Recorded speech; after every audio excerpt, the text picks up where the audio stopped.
ये all India radio Srinagar है। एजाज अख्तर से खबरें सुनिए। लेफ्टिनेंट गवर्नर मनोज सिन्हा ने कल श्रीनगर और जम्मू एयरपोर्ट्स पर नाइट पार्किंग सहूलत का इफ्तिताह किया। इस सहूलत से इन एयरपोर्ट्स पर देर रात और अलग सुबह परवाजें मुमकिन हो सकेंगी। इस मौके पर लेफ्टिनेंट गवर्नर ने कहा कि इस इकदाम से मेहमान नवाजी की सन्नत पर कसीर असर के साथ सभी के लिए हवाई सफर में आसानी होगी। उन्होंने इन एयरपोर्ट्स पर इस सहूलत को मुमकिन बनाने के लिए हवाई अड्डों के हुकाम को मुबारकबाद दी।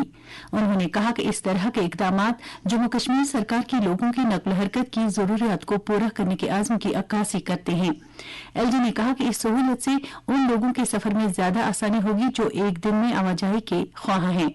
इस मौके पर उन्होंने जम्मू कश्मीर की कुलहन तरक्की के बारे में वजीर आजम के आज़म को दोहराते हुए कहा कि जम्मू कश्मीर में तरक्याती मंजरनामे में हो रही तब्दीली से जम्मू कश्मीर को एक मुतहरिक सन्नती और सियासी मरकज बनाने के वजीर आजम के विजन को पूरा किया जा रहा है। उन्होंने कहा कि कोविड वबाई अमराज के बावजूद जम्मू और श्रीनगर हवाई अड्डे पर 2460 तैयारों की परवाजें रिकॉर्ड की गईं।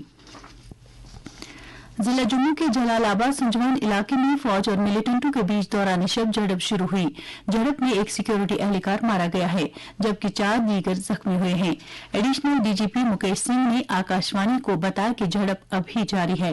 उन्होंने मजीद कहा कि इलाके में 2 मिलिटेंटों के छुपे होने की इत्तला है। एडीजीपी ने बताया कि मिलिटेंटों के इलाके में छुपे होने की मुसद्दिका इत्तला मिलने के बाद इलाके का मुहासरा किया गया और तलाशी कार्रवाई शुरू की गई। वाज़ेह रहे कि वज़ीर आज़म नरेंद्र मोदी रवा माह की 24 तारीख को जम्मू के सांबा जिले का दौरा करने वाले हैं। इस तनाजुर में चौकस सिक्योरिटी फोर्सेज ने इत्तला मिलने के फौरन बाद कार्रवाई शुरू की। ऑपरेशन अभी जारी है, मजीद तफसीलात का इंतजार है। शिमाली कश्मीर के बारामूला जिले में मिलिटेंटों और हिफाजती अमले के माबेन झड़प के दूसरे दिन आज एक और मिलिटेंट मारा गया है। मारे जाने वाले मिलिटेंटों की तादाद अब 4 हो गई है, जिनमें लश्कर तैयबा का एक आला कमांडर भी शामिल है। इस झड़प में 3 फौजी एहलकार और एक आम शहरी जख्मी हुए हैं। इतलात के मुताबिक ऑपरेशन अभी जारी है।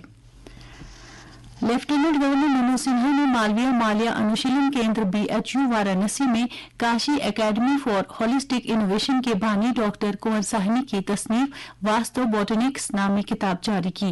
इस मौके पर खिताब करते हुए लेफ्टिनेंट गवर्नर ने कहा कि ये किताब एक रहनुमा के तौर पर काम करेगी और इल्म नजूम, वास्तव और नबातात की मुश्तरका साइंसी तहकीक हमअगीर जिंदगी गुजारने में बेहद मददगार साबित होगी। लेफ्टिनेंट गवर्नर ने किताब के जारी करने पर डॉक्टर साहनी और काशी एकेडमी को मुबारकबाद दी। लेफ्टिनेंट गवर्नर ने रिवायती इल्म को जदीद साइंस के साथ मिलाने में काशी एकेडमी की कोशिशों की सताइश करते हुए कहा कि एक जामे मुआशरे के क़याम के लिए पहली शर्त इक़दार और सकाफत का तकनीकी तरक्की के साथ इम्तिजाज है। इस तरह हमें अपनी कदीम रिवायात और सकाफत के इक़दार को भी बरकरार रखना चाहिए। इस मौके पर लेफ्टिनेंट गवर्नर ने अगस्त 2019 के बाद जम्मू कश्मीर में होने वाली जबरदस्त तब्दीली पर भी रोशनी डाली।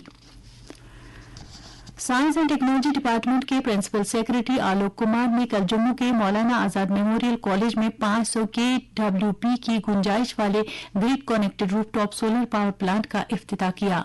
इस मौके पर अपने ख्यालात का इजहार करते हुए प्रिंसिपल सेक्रेटरी ने कहा कि 500 KWP की सलाहियत का solar power plant Jammu Kashmir में सबसे बड़ा रूफटॉप सोलर प्लांट है। Jammu Kashmir energy development agency नई और काबिल तजदीद तवानाई की वजारत के तहत साइंस और टेक्नोलॉजी का महकमा मरकजी सरकार और स्मॉल पावर प्लांट स्कीम के तहत JNK EDA ने 48 करोड़ 59 लाख रुपए की कुल प्रोजेक्ट लागत से जम्मू कश्मीर यूटी में 81 सरकारी इमारतों पर 8.59 मेगावाट के रूफटॉप सोलर प्लांट्स की मजमूई सलाहियत नस्ब की है। इमारतों में जम्मू कश्मीर के सेहत और तालीमी इदारे शामिल हैं। बरतानिया के वजीर आजम बोरिस जॉनसन आज वजीर आजम नरेंद्र मोदी के साथ कई अहम बाहमी मामलात पर तबादुल ख्याल करेंगे। बरतानिया के वजीर आजम की हैसियत से वो पहली बार भारत के दौरे पर आए हैं। इससे पहले बरतानिया वजीर आजम कल गुजरात के अहमदाबाद शहर पहुंचे। रियासत के गवर्नर, वजीर आला और दीगर शख्सियात ने हवाई अड्डे पर उनका इस्तकबाल किया। बोरिस जॉनसन का हवाई अड्डे से होटल तक के 4 किलोमीटर तवील रास्ते में शानदार खैर मकदम किया गया। और अब दर्ज हरारत श्रीनगर में रात का कम से कम दर्ज हरारत 8.6 डिग्री सेल्सियस जबकि जम्मू में रात का कम से कम दर्ज हरारत 18.1 डिग्री सेल्सियस रिकॉर्ड किया गया। इसके साथ ही खबरों का ये बुलेटिन खत्म हुआ।